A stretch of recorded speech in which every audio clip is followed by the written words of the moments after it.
Like if you looked at my mindset mentally, the things I think I'm going to do, the mountains I'm going to climb, you'd be like, this guy is off his rocker.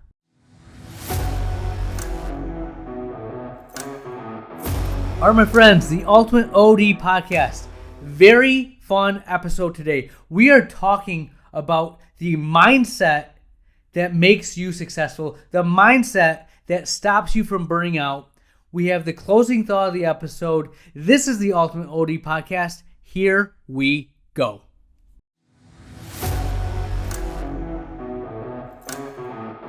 All right, my friends, the Ultimate OD podcast. Thank you for tuning in. Thank you for listening. Thank you for the likes, subscribers, all the emails and shout outs that I've been getting. It is welcomed. I'm excited about tonight's podcast. It is a time in my life where time in this week where I really just want to sit back and reflect on some things. And this podcast is a great way for me to get my thoughts and stuff out. And as we go through this podcast, it's me putting my thoughts on paper and kind of working through them. And this is a fun one for me. One of my favorite books, I don't know if it's my favorite book. It's just a book that I enjoy reading. I've read it more than once. Is Good to Great by Jim Collins.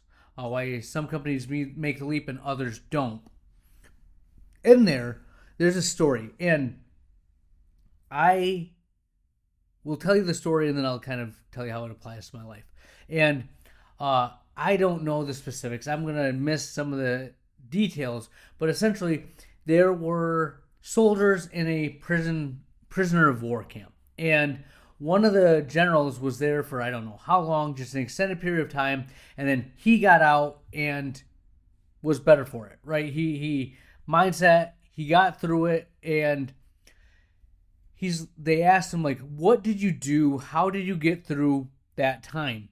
And he said, well, I'll tell you what I didn't do. He goes, I didn't say I'm going to get out by this day. I'm going to get out in 30 days. I'm going to get out in 60 days.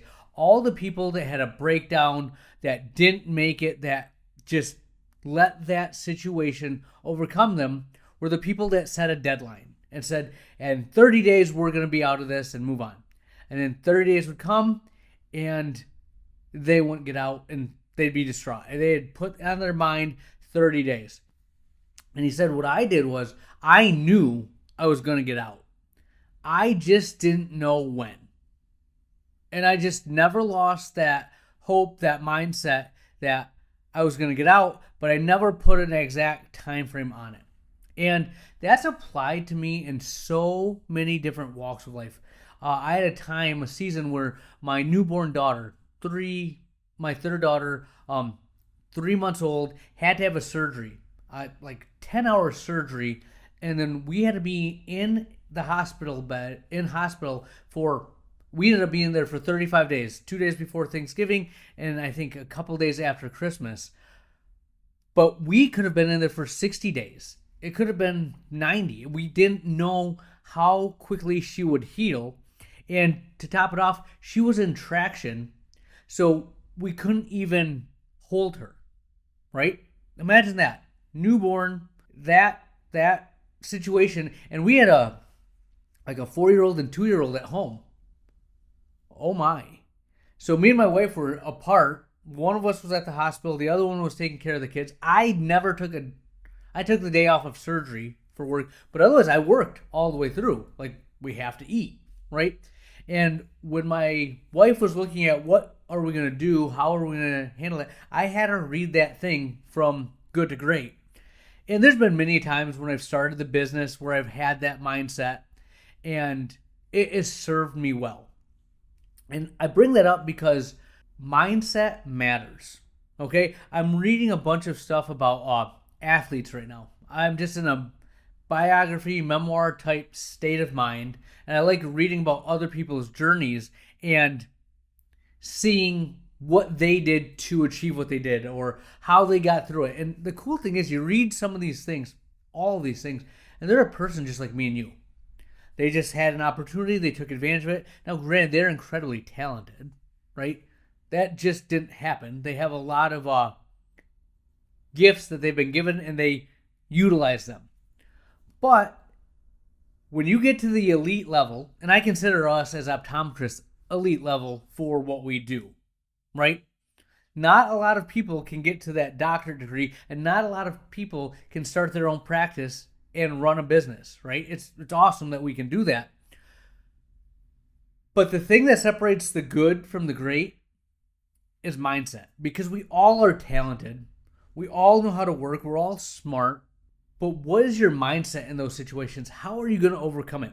You have a day where you get a couple of bad Google reviews. A patient isn't happy with their frames. Staff isn't showing up. They're not performing the way they need to. Things happen. This is my day-to-day life. We're building out the new office, and, are we going to have outlets at 42 inches or 38 inches? What do you want, Dr. Lilly? Where do you want this light? What do you want this to do? You're the one that's answering to it. They sign off, and then if it doesn't work out, well, this is what you told us to do. We're adding new phones. We're going to VoIP lines. I have to port over a number that's our main number, and we're going to be down for like half an hour to 45 minutes. Well, what if it doesn't work? Do we just not get phone calls then? What happens? How do we make this work? Make it make sense to me. But I know it's a season. I've been through these times before, and I know I'm going to get through it. But that's the mindset. So mindset matters. And a theme that I've been saying to myself or thinking about lately, and this is the topic of the podcast, is what is the story that you're telling yourself? All right?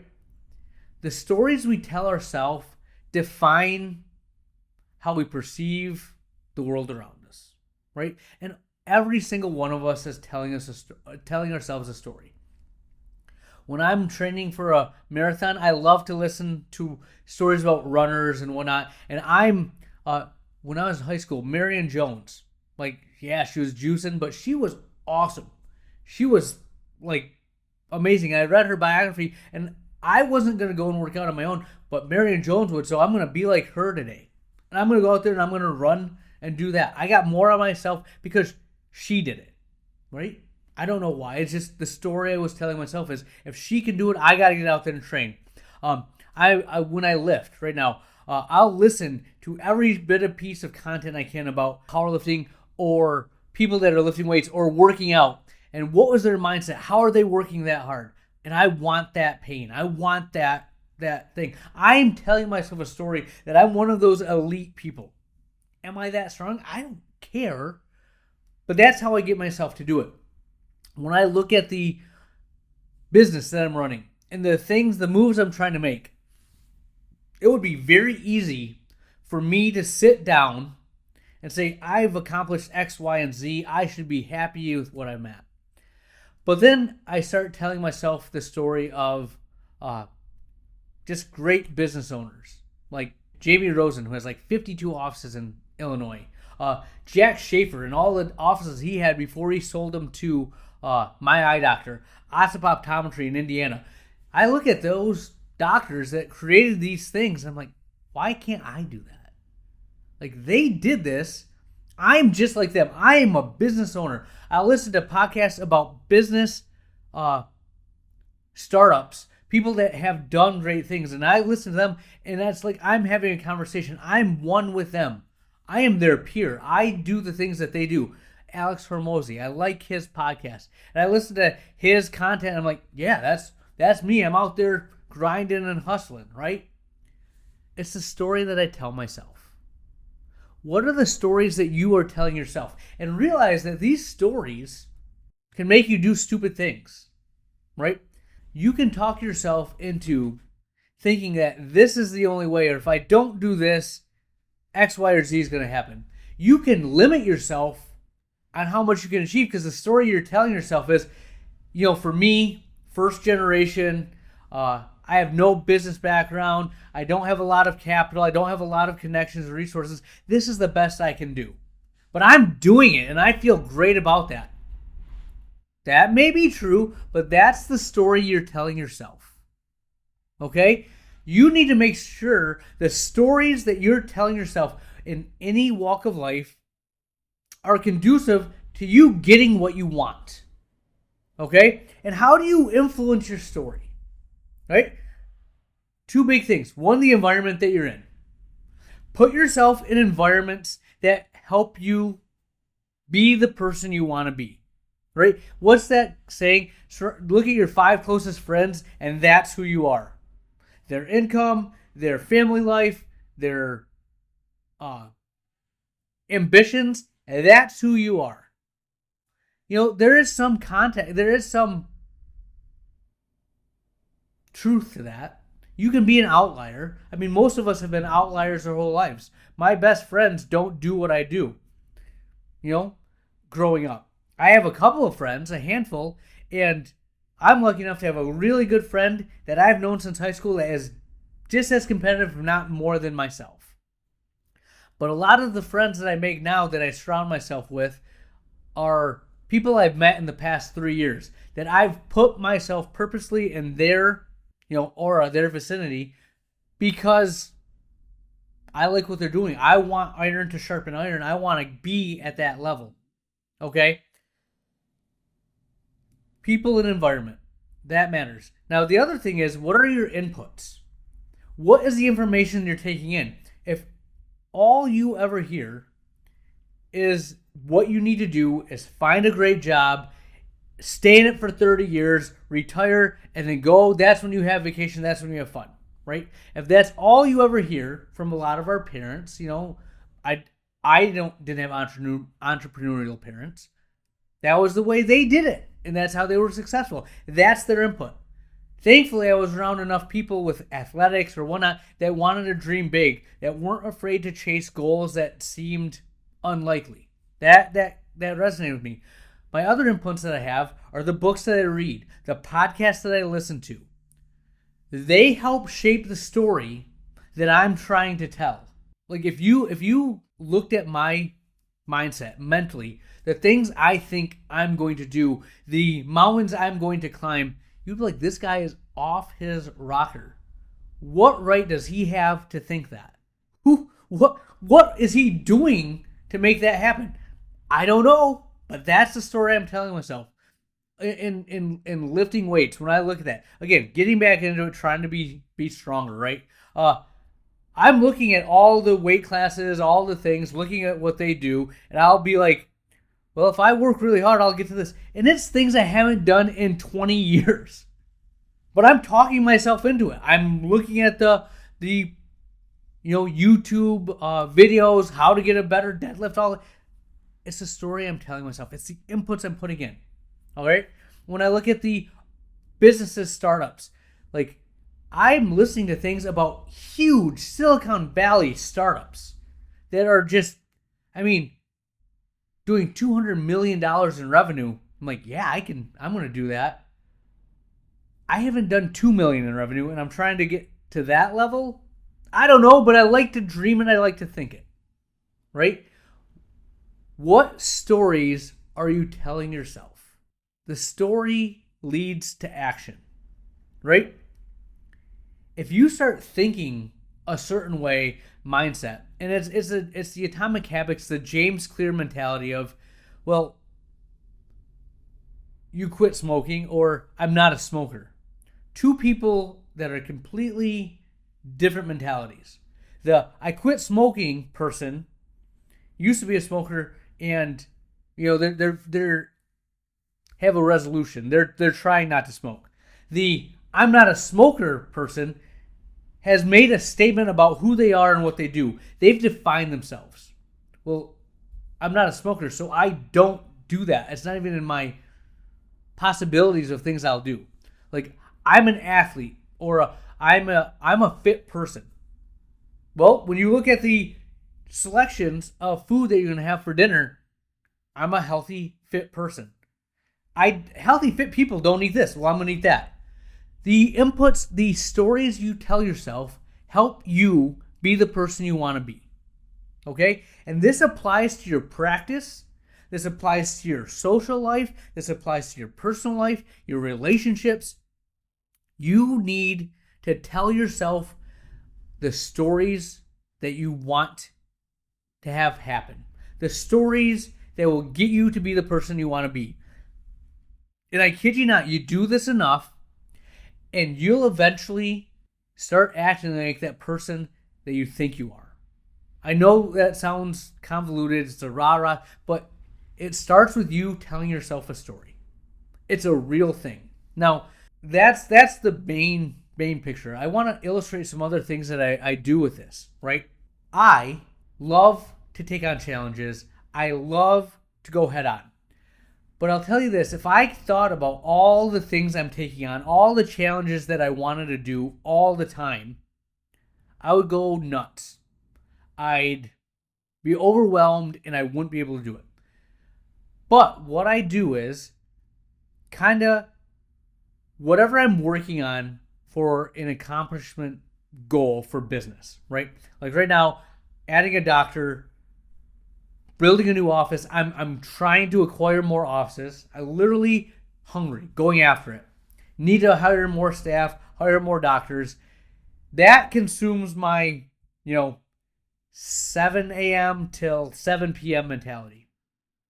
When I'm done with that, when I'm not doing that and I'm not in the thick of things, right now I'm thinking about running marathons or lifting weights, right? It's how I balance the two.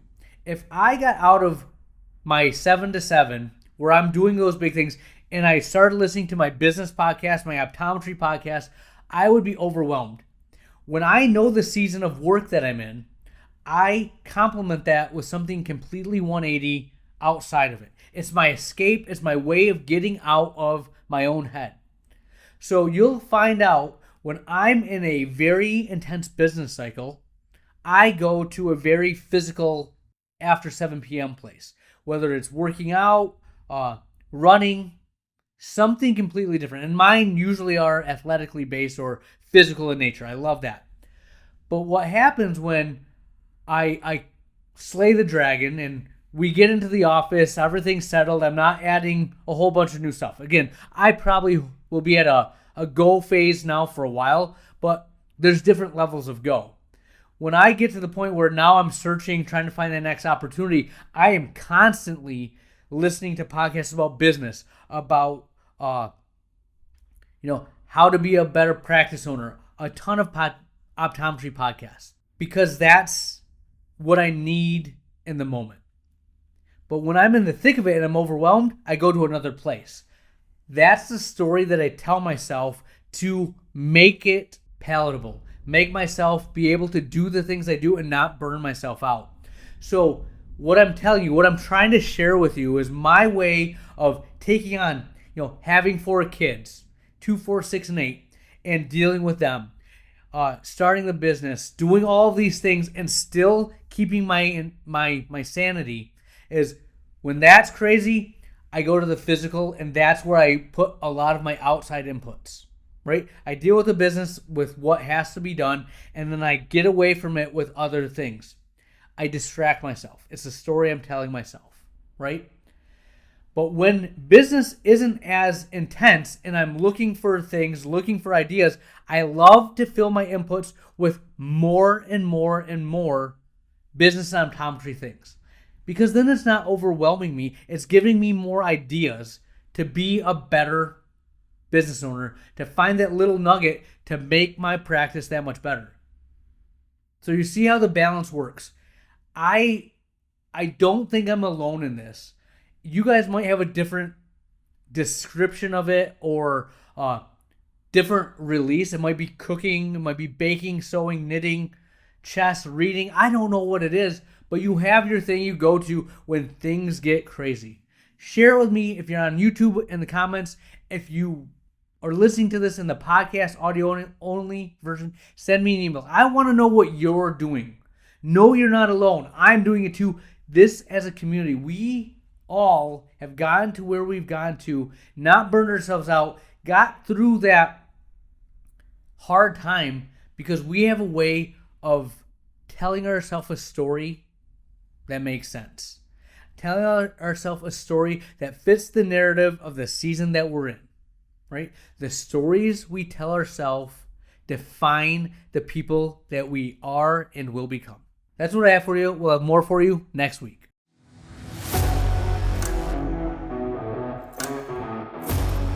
Where, oh where has the time gone? We are to the closing thought of the episode, and I have a great little story for you.